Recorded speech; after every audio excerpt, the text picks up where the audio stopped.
ಮನೆ ಕೆಲ್ಸಗಳು ಅಂತ ಅನ್ಕೊಂತಾರೆ. ಫುಲ್ ಕಟ್ಸ್ ಆಗ್ಬಿಟ್ಟಿದೆ, ನನ್ಗೆ ಈಗ ಮಾಡಕ್ ಕಷ್ಟ ಆಗುತ್ತೆ. ಮಧ್ಯದಲ್ಲಿ ಬಂದೆ ಬಿಗ್ ಬಾಸ್ ಮನೆಯಲ್ಲಿ ಅಶ್ವಿನಿ ಗೌಡ ಮತ್ತೆ ಬಾಲವನ್ನ ಬಿಚ್ಚಿದ್ದಾರೆ. ನಿಮಗೆ ಗೊತ್ತಿರಬಹುದು, ಅಶ್ವಿನಿ ಮತ್ತೆ ಜಾನ್ವಿ ನಡುವೆ ಜಗಳ ನಡೆದ ನಂತರ ಇಬ್ರು ಕೂಡ ಒಂಟಿಯಾಗಿ ಕೆಲಸಗಳನ್ನ ಮಾಡ್ಕೋತಾ ಒಬ್ಬೊಬ್ಬರೇ ಇದ್ರು. ಆದ್ರೆ ಈಗ ರಾಶಿಕಾ ಅನ್ನೋಳು ಮತ್ತೆ ಬಂದು ಜಾನ್ವಿ ಜೊತೆಗೆ ಸೇರ್ಕೊಂಡಿದ್ದಾಳೆ. ಯಾಕಂತ ಹೇಳಿದ್ರೆ ಸೂರಜ್ ಇಂದ ಅವರನ್ನ ಬೇರೆ ಮಾಡಲಾಗಿದೆ. ಸುದೀಪ್ ಅವರು ಸರಿಯಾಗಿ ಉಗ್ದ ನಂತರ ಸೂರಜ್ ಅವರು ಅವರನ್ನ ದೂರ ಇಟ್ಟಿದ್ದಾರೆ.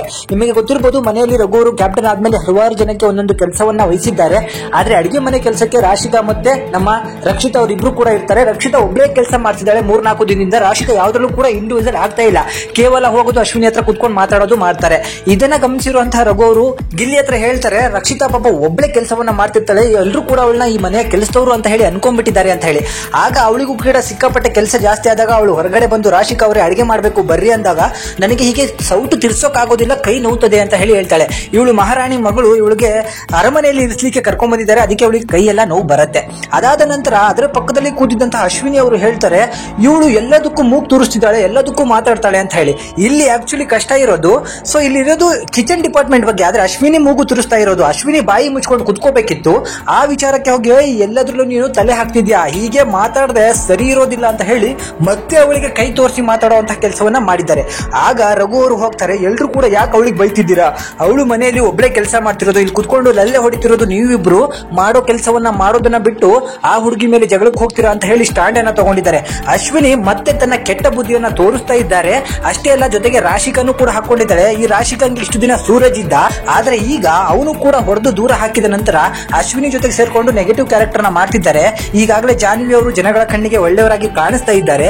ರಾಶಿಕಾ ಬಂದು ಅವರ ಪ್ಲೇಸ್ ಅನ್ನ ತಗೊಂಡಿದ್ದಾರೆ. ಈಗ ಅವ್ರಿಗೆ ಯಾರು ಸಿಗದೆ ಇದ್ದಾಗ ಅವ್ರಿಗೆ ಹೋಗಿ ರಕ್ಷಿತನ್ನ ಸಿಕ್ಕಾಪಟ್ಟೆ ಟಾರ್ಗೆಟ್ ಅನ್ನ ಮಾಡ್ತಿದ್ದಾರೆ. ರಕ್ಷಿತಾ ಅವ್ರನ್ನ ಮನೆಯ ಕೆಲಸದವಳು ಅನ್ಕೊಂಡಿದ್ದಾರೋ ಏನೋ ಗೊತ್ತಿಲ್ಲ. ಇವರೆಲ್ಲರೂ ಕೂಡ ಮಹಾರಾಣಿಯವರು, ಅವರೆಲ್ಲರೂ ಕೂಡ ಸೇವಕಿಯವರು. ಅವರು ಮಾಡಿ ಹಾಕೋಕ್ಕೂ ತಿನ್ನೋಕ್ಕೂ ಸರಿ ಇದ್ದಾರೆ. ಮನೆಯಲ್ಲಿ ವಹಿಸಿರೋ ಕೆಲಸವನ್ನ ಎಲ್ಲರೂ ಕೂಡ ಮಾಡಬೇಕು. ರಘು ಅವರು ತಗೊಂಡಿರುವಂತಹ ಡಿಸಿಷನ್ ಸಿಕ್ಕಾಪಟ್ಟೆ ಚೆನ್ನಾಗಿತ್ತು. ಅವ್ರು ಎಲ್ಲದ್ರ ಮೇಲೂ ಕಣ್ಣಿಟ್ಟಿರ್ತಾರೆ. ಆ ಮನುಷ್ಯ ಎಷ್ಟು ದೇಹದಾಢ್ಯದಲ್ಲಿ ಸಿಕ್ಕಾಪಟ್ಟೆ ಸ್ಟ್ರಾಂಗ್ ಇದ್ದಾರೋ ಅಷ್ಟೇ ಅವರು ಮೈಂಡ್ ಅಲ್ಲೂ ಕೂಡ ಇದ್ದಾರೆ. ಎಲ್ಲವನ್ನು ಕೂಡ ಸೂಕ್ಷ್ಮವಾಗಿ ಅಬ್ಸರ್ವ್ ಅನ್ನ ಮಾಡ್ತಾರೆ. ಯಾವುದು ಸರಿ ಯಾವುದು ತಪ್ಪು ಅನ್ನೋದನ್ನು ಕೂಡ ತಕ್ಷಣ ಕಂಡು ಹಿಡಿದು ಅದನ್ನ ಹೇಳುವಂತ ಕೆಲಸನ ಮಾಡ್ತಾರೆ. ಇಲ್ಲಿ ನಮ್ಮ ರಕ್ಷಿತಾ ಅವರು ಮಾಡಿದ್ದು ಸರಿ ಇದೆ. ಮತ್ತೆ ನಾಯಿ ಬಾಲ ಡೊಂಕು ಎಂಬಂತೆ ಅಶ್ವಿನಿ ರಾಶಿಕಾ ತಮ್ಮ ಕೆಟ್ಟ ಬುದ್ಧಿಯನ್ನ ತೋರಿಸಲಿಕ್ಕೆ ಹೊರಟಿದ್ದಾರೆ. ಇದನ್ನ ಯಾವ ರೀತಿಯಾಗಿ ಹ್ಯಾಂಡಲ್ ಮಾಡ್ತಾರೆ ರಘು ಅವರು.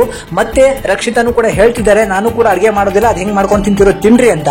ಈ ಸ್ಟ್ಯಾಂಡ್ಗೆನೆ ಅವಳು ಬಿಗ್ ಬಾಸ್ ಮನೆಯಲ್ಲಿ ಇರಬೇಕಾಗಿರುವಂತಹ ಕ್ಯಾಂಡಿಡೇಟ್ ಅಂತ ಹೇಳಿ ಹೇಳಕ್ಕಾಗ್ತಿದೆ.